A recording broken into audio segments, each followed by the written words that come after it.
apa ya. Lalu selanjutnya source of errors gitu ya. Source of errors itu ada 3. Kalau tadi kita tahu jenis-jenis error, sekarang kita belajar source-nya dari mana saja. Pertama, ada yang namanya natural errors ya, itu berasal dari alam.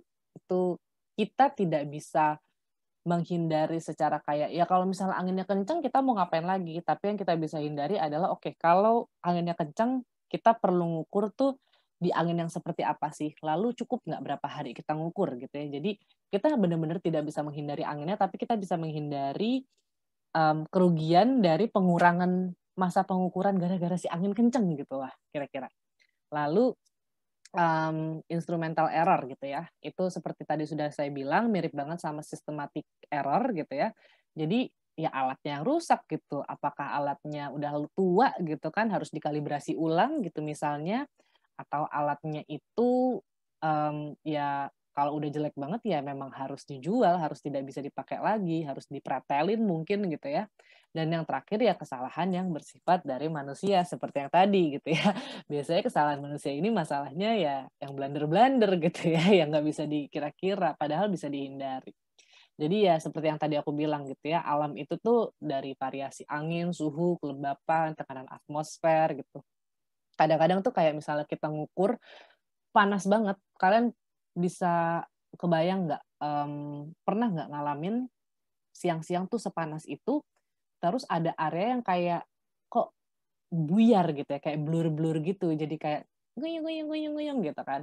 Itu bisa terjadi saat kalian melakukan pengukuran. Makanya kadang-kadang kalau kalian ngelihat abang-abang ngukur di jalan, itu pada pakai payung gitu kan. Nah, payungnya itu bukan hanya buat abangnya, tapi buat alatnya juga, biar alatnya nggak kepanasan dan dia tetap bisa ngebaca si rambu-rambu itu dengan baik gitu. Jadi kalian harus bisa prediksi gitu. Ini tuh kalau misalnya alamnya panas banget berarti harus dikasih payung gitu.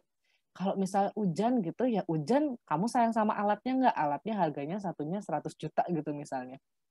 Ya berarti oke, hujannya hujan yang tipe seperti apa gitu kan. Nanti pengukurannya kalau kena hujan bruk, kamu bisa ngeliat rambunya atau enggak, hal-hal yang seperti itulah kira-kira. Jadi itulah kenapa saat kalian ngukur, itu tuh bahkan suhunya berapa, keadaan alamnya seperti apa, misalnya angin kencang itu ditulis, panas gitu ya, atau hujan rintik-rintik, ya, itu semua ditulis karena kalian harus tahu kalau misalnya salah, kalian bisa lihat keadaan lapangannya gimana, oh pantesan dia salah, ulang lagi lah gitu misalnya. Nah selanjutnya kesalahan alat, ini saya udah ulang berkali-kali juga dari tadi gitu ya. Jadi misalnya, kalian tuh ngukur sudut gitu ya, ngukur sudut kok semua sudut ini selalu kata standar, kata kata apa ya, kata blueprint kalian gitu, sudutnya harusnya 50 derajat. Tapi udah ngulang-ngulang berkali-kali, udah pakai sudut luar biasa segala macam, kok saya dapetnya selalu 52 gitu. Nah, itu berarti mungkin ada kesalahan di alatnya. Alatnya selalu plus 2 derajat sendiri. Nah, kalau misalnya kayak gitu artinya ya kalau misalnya kalian nggak punya alternatif alat lain, mau nggak mau kalian pakai aja alat itu, tapi ketika kalian tahu bahwa kesalahan sistematiknya itu selalu plus 2 derajat, ya setiap pengukuran kalian ya kurangin 2 derajat gitu kan. Jadi cara-cara untuk ngilangin, kesalahan sistematik itu tuh pertama prosedur surveinya dulu gitu ya. Jadi kayak contohnya tadi, kalau sudut itu ada sudut yang biasa, sudut biasa itu lagi-lagi misalnya sekarang kita pakai angka 0 aja biar gampang ya. Ini 90 deh, saya bilang 90 ya. Nah, sudut biasanya itu 90. Nah, kalau misalnya sudut luar biasanya itu yang ininya nih. Oke. Jadi dia apa? Dia itu 270. Ya toh? Gitu. Oke. Ya, jadi kira-kira sih seperti itu. Lalu kita bisa um, menerapkan koreksi. Koreksi itu yang tadi saya bilang gitu ya. Kalau misalnya selalu salah 2 derajat, oh mungkin itu batasan alatnya. Jadi setiap pengukuran kita kurangin 2 derajat gitu ya. Enggak, sorry. Sebenarnya sudut luar biasa itu bukan yang itu ya, tapi gini. Hmm, sorry, aku berapa kali ngulang-ngulang. Jadi kalau misalnya ini sudut biasa, sudut luar biasa itu adalah ini sebenarnya. Ini. Sama aja sih 270 juga, cuman cara ngitungnya gini, karena dia ditambah si 180 ya. Plus 90, gitu. Jadi 270.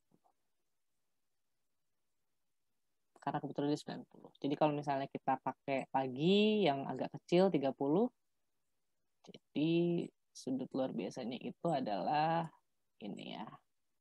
30 per 180 itu adalah 210. Itu ya. Ups, belum selesai tadi. Terus kalibrasi gitu ya. Yang tadi saya bilang gitu, kalibrasi artinya dia di set lagi dari awal gitu kan. Kalian tahu, oke kesalahannya ternyata misalnya 2 derajat atau misalnya jaraknya selalu kelebihan berapa, itu dikurangin nantinya. Dan yang terakhir adalah memberikan koreksi terhadap data pengukuran sesuai dari informasi kalibrasi yang tadi saya jabarkan itu sebenarnya itu.